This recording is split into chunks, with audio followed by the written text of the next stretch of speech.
খবর শিরোনাম বর্তমান ফিলিস্তিন ও গাজার অবস্থা। ফিলিস্তিন ও গাজার সর্বশেষ আপডেট 2 জুন 2026।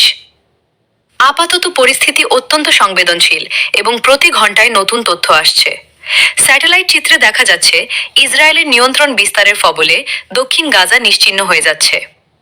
আন্তর্জাতিক মহলে যুদ্ধবিরতি স্থায়ী করা এবং মানবিক সহায়তা বাড়ানোর জন্য নতুন কূটনৈতিক প্রচেষ্টা চলছে, তবে হামাস ও ইসরায়েলের মধ্যে মূল রাজনৈতিক বিরোধ এখনো সমাধান হয়নি। গাজা স্ট্রিপে যুদ্ধবিরতি কার্যকর থাকলেও বিচ্ছিন্ন বিমান হামলা ও সংঘর্ষ অব্যাহত রয়েছে।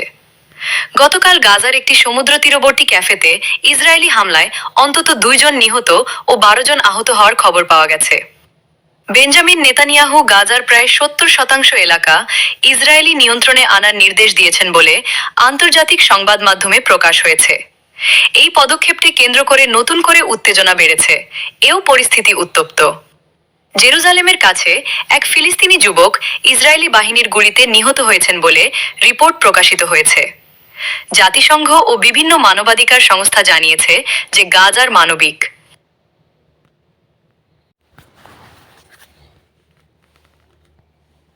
পরিস্থিতি এখন অত্যন্ত সংকটজনক।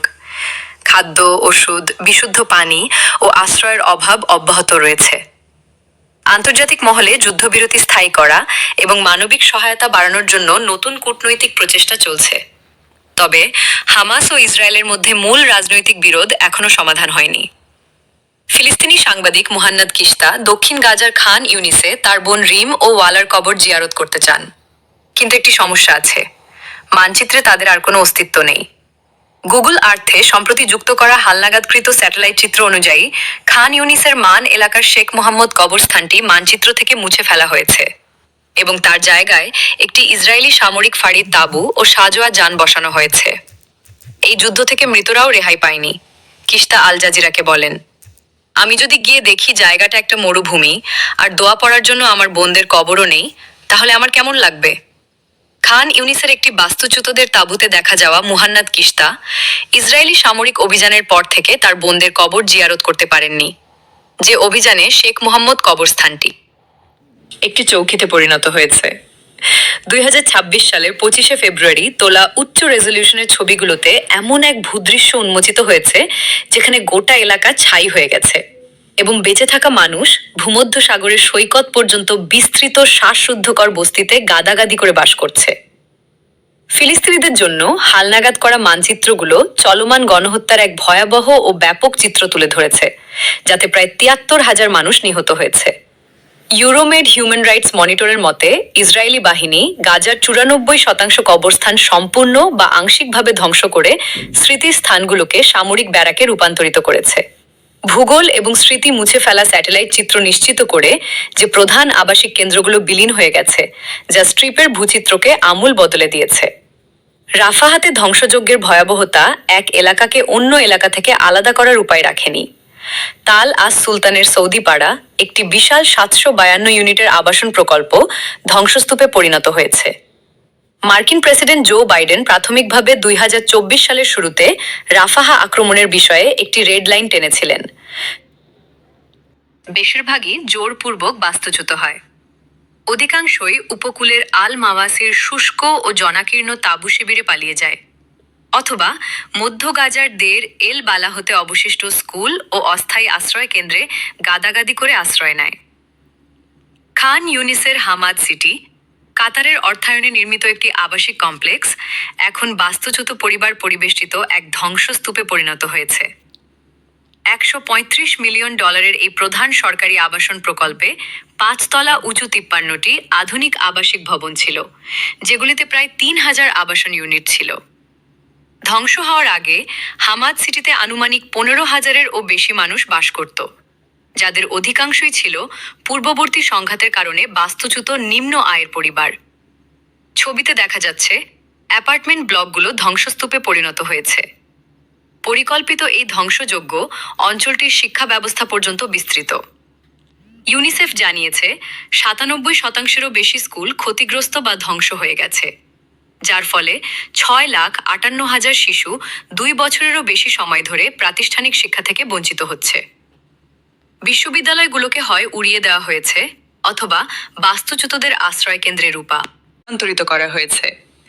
গাজার ইসলামিক বিশ্ববিদ্যালয় আইইউজি, যেখানে 20,000-এরও বেশি শিক্ষার্থী পড়াশোনা করত, এবং আল আজহার বিশ্ববিদ্যালয়, যেখানে 16,000-এরও বেশি শিক্ষার্থী ভর্তি ছিল, সেগুলোকে মাটির সাথে মিশিয়ে দেওয়া হয়েছে।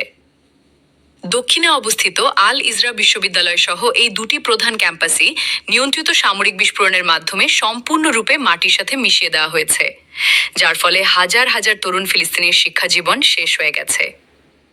দুর্ভিক্ষের দ্বারপ্রান্তে রাফাহা ও খান ইউনিসের কৃষি জমি এবং গ্রিন হাউসগুলো একসময় এই অঞ্চলের খাদ্য ভাণ্ডার হিসেবে কাজ করত। এই উর্বর এলাকাগুলো গাজার সিংহভাগ তাজা সবজি উৎপাদন করত, যার মধ্যে ছিল টমেটো, শসা, মরিচ, লেবু জাতীয় ফল এবং জলপাই। এর পাশাপাশি শত শত গ্রিন হাউস পুরো গাজা উপত্যকার দৈনন্দিন অভ্যন্তরীণ খাদ্য চাহিদার 40%-এরও বেশি সরবরাহ করত। বর্তমানে জাতিসংঘের খাদ্য ও কৃষি সংস্থা এফএও জানিয়েছে যে গাজার 5%-এরও কম কৃষি জমি ব্যবহারযোগ্য রয়েছে। সাকুশ এলাকায় ইসরায়েলি বুলডোজার গ্রিনহাউসগুলো ঘুরিয়ে দিয়েছে এবং উপরিভাগের মাটি বাজেয়াপ্ত করেছে। কিন্তু ইসরায়েল তার নৃশংস অভিযান চালিয়ে যায়। রাফাহাতে, যা প্রায় সম্পূর্ণরূপে ধ্বংসস্তূপে পরিণত হয়েছে, ইসরায়েলকে তার কর্মকাণ্ডের জন্য কোনো পরিণতির সম্মুখীন হতে হয়নি। দক্ষিণ রাফার সাধারণ দৃশ্য এখন বহুলাংশে নিশ্চিহ্ন হয়ে যাওয়া নগরীর চিহ্ন দেখায়। ধ্বংসস্তূপের মধ্যে কেবল রাস্তার অস্পষ্ট রূপরেখা অবশিষ্ট রয়েছে। সুদূর পশ্চিমে রাফাহর সুইডিশ গ্রামটিকে পরিকল্পিতভাবে মানচিত্র থেকে মুছে ফেলা হয়েছে। প্রায় 1,300 মানুষের আবাসস্থল এক প্রাণবন্ত উপকূলীয় জনপদকে একটি সামরিক অঞ্চলে রূপান্তরিত করা হয়েছে। ফিলিস্তিনি শরণার্থীদের আশ্রয় দেওয়ার জন্য আন্তর্জাতিক সহায়তায় 1965 সালে প্রতিষ্ঠিত এই গ্রামটির অর্থনৈতিক প্রাণশক্তি ভূমধ্যসাগরের সাথে ওতপ্রোতভাবে জড়িত ছিল। কয়েক দশক ধরে বাসিন্দারা সম্পূর্ণরূপে মাছ ধরার উপর নির্ভরশীল ছিল এবং এর তীরে কয়েক ডজন স্থানীয় মাছ ধরার নৌকা চলাচল করত। গ্রামটিতে ছিল সৈকতের ধারে ছোট ছোট ছোট ছোট বাণিজ্যিক দোকান, নৌকা রক্ষণাবেক্ষণের চালাঘর এবং সুইডিশ জনগণের উপহার হিসেবে নির্মিত একটি ঘনিষ্ঠ সামাজিক কেন্দ্র।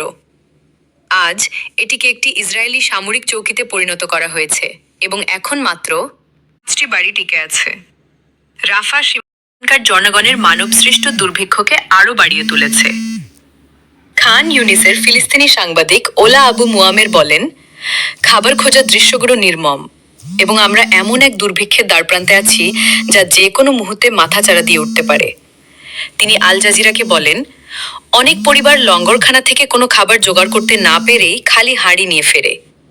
সম্পূর্ণ প্রেস পোশাকে ছবিতে দেখা যাচ্ছে ওলা আবু মুয়ামেরকে, যিনি শিবিরের দুর্ভিক্ষ ও বাস্তুচ্যুতি নিয়ে প্রতিবেদন করার ক্ষেত্রে একজন বিশিষ্ট কণ্ঠস্বর হয়ে উঠেছেন। শিবিরের দুর্ভিক্ষ ও বাস্তুচ্যুতি নিয়ে প্রতিবেদন করার ক্ষেত্রে ওলা আবু মুয়ামের একজন বিশিষ্ট কণ্ঠস্বর হয়ে উঠেছেন। 23 লক্ষ ফিলিস্তিনের মধ্যে 19 লক্ষই অভ্যন্তরীণভাবে বাস্তুচ্যুত, যাদের মধ্যে অনেককে। আমি হুমায়রা কুরেশি। দয়া করে আমাকে সাবস্ক্রাইব করুন, লাইক, কমেন্ট, শেয়ার করুন, অন্যকে দেখার সুযোগ করে দিন। আমাদের ইউটিউব চ্যানেলটিকে সাবস্ক্রাইব করুন, আর ফেসবুক থেকে দেখলে পেজটিকে ফলো করতে ভুলবেন না। বেশিরভাগই জোরপূর্বক বাস্তুচ্যুত হয়। অধিকাংশই উপকূলের আল মাওয়াসির শুষ্ক ও জনাকীর্ণ তাঁবু শিবিরে পালিয়ে যায়, অথবা মধ্য গাজার দের এল বালাহতে অবশিষ্ট স্কুল ও অস্থায়ী আশ্রয় কেন্দ্রে গাদাগাদি করে আশ্রয় নেয়। খান ইউনিসের হামাদ সিটি, কাতারের অর্থায়নে নির্মিত একটি আবাসিক কমপ্লেক্স, এখন বাস্তুচ্যুত পরিবার পরিবেষ্টিত এক ধ্বংসস্তূপে পরিণত হয়েছে। $135 মিলিয়ন এই প্রধান সরকারি আবাসন প্রকল্পে 5 তলা উঁচু 53টি আধুনিক আবাসিক ভবন ছিল, যেগুলিতে প্রায় 3,000 আবাসন ইউনিট ছিল।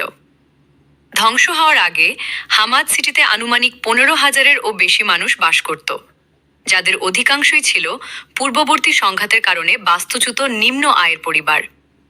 ছবিতে দেখা যাচ্ছে অ্যাপার্টমেন্ট ব্লকগুলো ধ্বংসস্তূপে পরিণত হয়েছে। পরিকল্পিত এই ধ্বংসযজ্ঞ অঞ্চলটির শিক্ষা ব্যবস্থা পর্যন্ত বিস্তৃত। ইউনিসেফ জানিয়েছে 97%-এরও বেশি স্কুল ক্ষতিগ্রস্ত বা ধ্বংস হয়ে গেছে, যার ফলে 6,58,000 শিশু 2 বছরেরও বেশি সময় ধরে প্রাতিষ্ঠানিক শিক্ষা থেকে বঞ্চিত হচ্ছে।